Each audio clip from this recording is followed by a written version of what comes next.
Hello सलाम सत श्री अकाल दोस्तों, मेरा नाम है अंसार और आप सबका स्वागत है क्राइम स्टोर के इस कहानी के एपिसोड में। उम्मीद है आप सब अच्छे होंगे। आज की कहानी एक ऐसी सीरियल किलर के बारे में है जिसका नाम Guinness book of world record में दर्ज है और दुनिया में शायद ये पहली और एकलौती ऐसी महिला है जिसके नाम पर यह रिकॉर्ड दर्ज है। एक शाही परिवार की ऐसी राजकुमारी जिसने करीब 20 साल के अरसे में एक एक कर 650 लड़कियों का कत्ल किया। कहते हैं इतने वहशी और इतनी बड़ी तादाद में कत्ल किसी महिला के हाथों इससे पहले और न इसके बाद कभी हुए। ये रिकॉर्ड सिर्फ दुनिया की सबसे बड़ी सीरियल किलर एक लेडी के नाम पर है। इस कहानी की शुरुआत हंगरी देश से शुरू होती है। 7 अगस्त 1560 में वहाँ के शाही परिवार से ताल्लुक रखने वाले एक घराने में एक लड़की का जन्म होता है। उसका नाम एलिजाबेथ बथौरी रखा जाता है। एलिजाबेथ बचपन से ही बेहद खूबसूरत और माँ बाप ऊंचे रसूख वाले थे।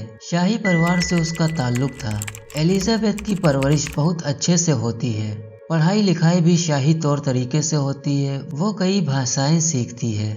एलिजाबेथ को बचपन से ही ये एहसास हो गया था कि वो बेहद खूबसूरत है। उसके आस पड़ोस और उसके रिश्तेदार उसे हमेशा इस बात का एहसास दिलाते थे। धीरे धीरे वक्त बीतता है और जब एलिजाबेथ की उम्र 15 साल हुई तो उसकी शादी फेरेंस नडाल्सी के साथ हो जाती है, जो उस वक्त हंगरी का नेशनल हीरो था। उस वक्त हंगरी और ओटोमन एम्पायर के बीच में जो जंग चल रही थी, फेरेंस नडाल्सी उस जंग को लीड कर रहा था, तो वो उस वक्त हंगरी का हीरो था। शादी के बाद सब कुछ ठीक चल रहा था। तब तक ऐसा कुछ नहीं हुआ था जिससे कि एलिजाबेथ का नाम Guinness book of world record में दर्ज हो। शादी के बाद एलिजाबेथ की मां ने उसे एक महल दिया जिसमें वो अपने पति के साथ रहा करती थी। चूँकि पति आर्मी में था तो वो ज्यादातर घर से बाहर जंगों में मसरूफ रहता। अब उनकी शादी को कुछ साल बीत जाते हैं। इसी दौरान एलिजाबेथ मां बनती है। उसके 3 बच्चे हो चुके थे। अब एलिजाबेथ एक दिन आईने के सामने बैठी अपने चेहरे को गौर से देखती है। उसे कुछ एहसास होता है कि जैसे जैसे उसकी उम्र ढल रही है, उसकी खूबसूरती और जवानी दोनों गायब हो रही है।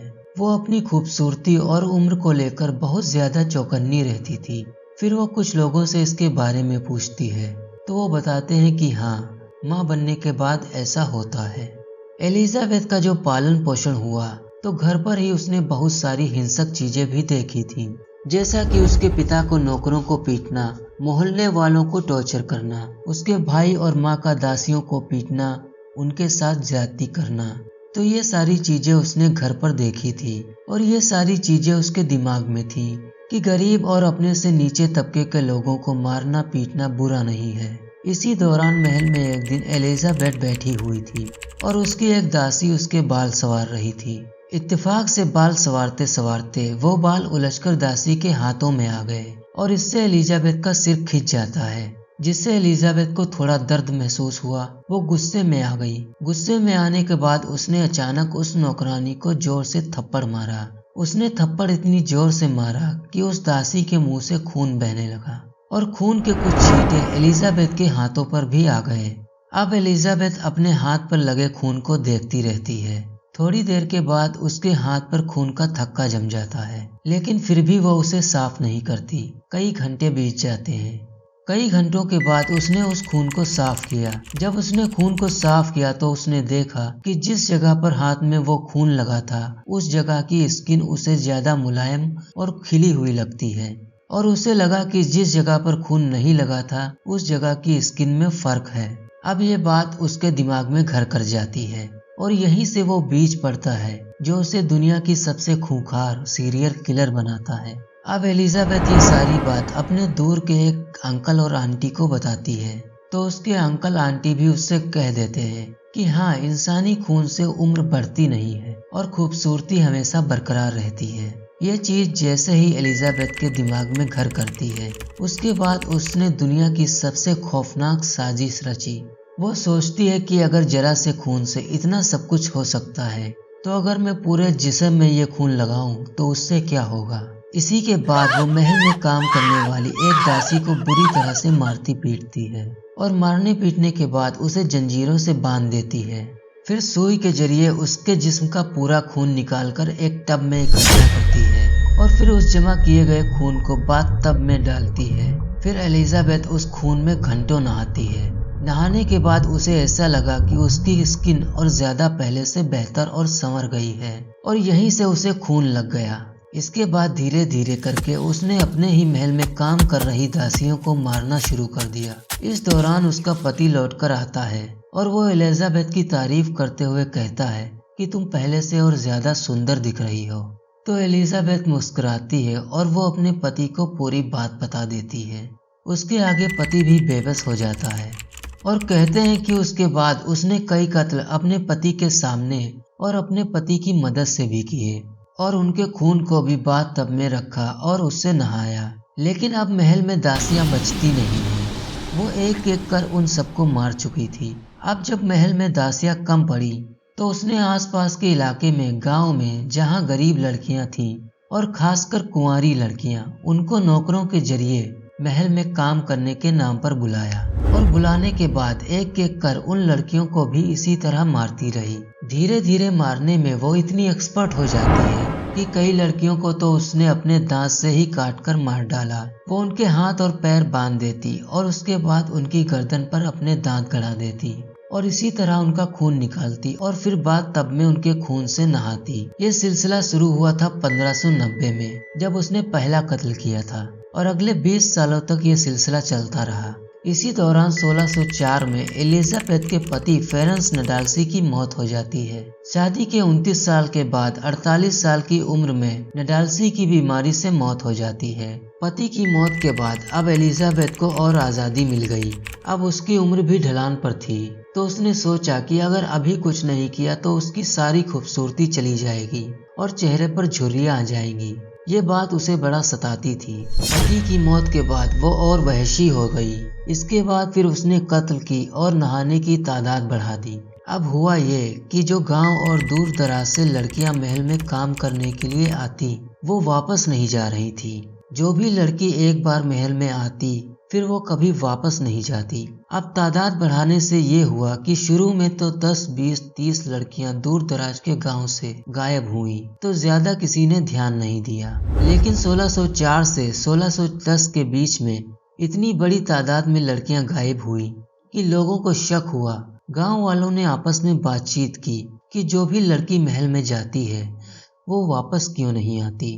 इसके बाद लोगों ने वहां के शाही परिवार और राजा से शिकायत की, लेकिन उस वक्त कोई सुनवाई नहीं हुई। अब इसी दौरान कुछ खुशनसीब लड़कियां थीं जो महल से अपनी जान बचाकर भागने में कामयाब हुई। फिर उन्होंने गांव में कहानी सुनाई। उसको सुनने के बाद लोग और दहल जाते हैं। उसके बाद एक बार फिर शिकायत की जाती है और कहा गया कि इस मामले की जांच होनी चाहिए। आखिरकार 1610 में हंगरी के राजा ने अपने 2 मंत्रियों को इस पूरे मामले की जांच का आदेश दिया। कहा कि आप इसकी जांच रिपोर्ट दीजिए, क्योंकि लोगों की बहुत सारी शिकायतें आ रही थी और तब तक 650 लड़कियां गायब हो चुकी थी जो महल में गईं, लेकिन महल से कभी वापस नहीं आई। तो अब उन मंत्रियों ने इस मामले की जांच करना शुरू किया। जांच शुरू करने के बाद धीरे धीरे वो उन लड़कियों के पास जाते हैं जो महल से भागने में कामयाब हुई थी और उसके बाद धीरे धीरे उनको कहानी पता चलती है। जो सबसे बड़ा सबूत मिला वो उस महल में काम करने वाले 4 नौकरों के जरिए। ये 4 नौकर वो 4 चश्मदीद थे जिन्होंने अपनी आंखों से एलिजाबेथ को कुंवारी लड़कियों को हैवानों की तरह मारते हुए और फिर उनके खून से बाथ टब में घंटों नहाते हुए देखा था। इन चारों नौकरों ने बयान दिया और बाद में अपनी जान बचाने के लिए कहा, चूंकि एलिजाबेथ धमकी देती थी और टॉर्चर करती थी, इसीलिए हम उसके इस गुनाह में शामिल हुए, वरना हमारा कोई इरादा नहीं था। इन 4 नौकरों के बयान के बाद उन मंत्रियों ने राजा को अपनी रिपोर्ट दी। राजा ने फौरन ऑर्डर दिया कि इनको गिरफ्तार किया जाए। इसके बाद उस वक्त की पुलिस की टीम एलिजाबेथ के महल में पहुंचती है, जो अब इस दौर में स्लोवाकिया देश है। ये महल वहां हुआ करता था। तो जब पुलिस की टीम महल में जाती है तो वो हैरान रह जाती है। उस महल की तलाशी लेने के दौरान पुलिस को सैकड़ों कंकाल मिलते हैं और सबसे हैरान करने वाली बात यह थी कि एक तहखाने में पुलिस को कई जिंदा लड़कियां मिली जिन्हें बांध कर रखा गया था उनका नंबर भी आने वाला था कुछ ही दिनों में, जिनका खून निकालकर एलिजाबेथ को नहाना था। तो उन लड़कियों को आजाद किया जाता है और बहुत सारे कंकाल, सुइयां और हथियार मिले जिनका एलिजाबेथ इस्तेमाल किया करती थी। ये सारे सबूत मिलने के बाद राजा को बताया गया और चारों नौकरों को गिरफ्तार किया गया और फिर ये पूरी खबर धीरे धीरे बाहर फैलती है। अब इसमें यह था कि 650 लड़कियों की तादाद कैसे पता चलती है। तो एक नौकरानी थी जिसने कहा कि एलिजाबेथ एक डायरी लिखा करती थी और उस डायरी में उसने नंबर देखे थे और नंबर 650 पर जाकर रुक गया था। आने वाले दिनों में शायद ये नंबर और बढ़ता। हालांकि वो डायरी और उसमें लिखी हुई बातें कभी पब्लिक फोरम पर नहीं आई। उस वक्त हंगरी के शाही परिवार ने उसे अपने कब्जे में ले लिया था, लेकिन उसी से ये बात पता चलती है कि 650 लड़कियों का कत्ल हुआ है। दूसरा, जब आसपास के इलाके और गांव में मिलान किया जाता है तो जो गायब हुई लड़कियों का नंबर निकल कर आता है वो भी 650 के ऊपर ही था, जो अपने घर से गायब थी और उन सबको महल में नौकरी के लिए बुलाया गया था। अब कम से कम 300 से ज्यादा विटनेस सामने आते हैं जो बताते हैं कि कौन सी लड़की कब कब महल में आई और उसके बाद फिर कभी नहीं देखी गई। अब उन 4 नौकरों में से एक ने बताया कि एलिजाबेथ अपनी खूबसूरती और जवानी को बरकरार रखने के लिए कई लड़कियों के मांस भी खाती थी, यानी कि एक तरह से वो आदमखोर भी हो गई थी।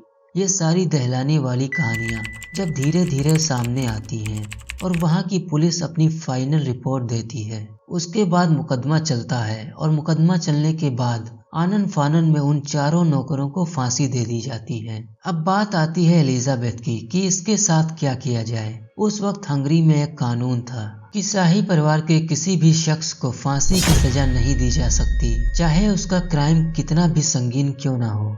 और एलिजाबेथ शाही परिवार से ताल्लुक रखती थी, तो इसी कानून के आधार पर 1610 में एलिजाबेथ को उसी महल के एक कमरे में सख्त निगरानी में नजरबंद कर दिया जाता है और पहरा बिठा दिया गया और एक आम कैदी की तरह उसे वहां रखा गया। उसे कमरे से बाहर निकलने की इजाजत नहीं थी।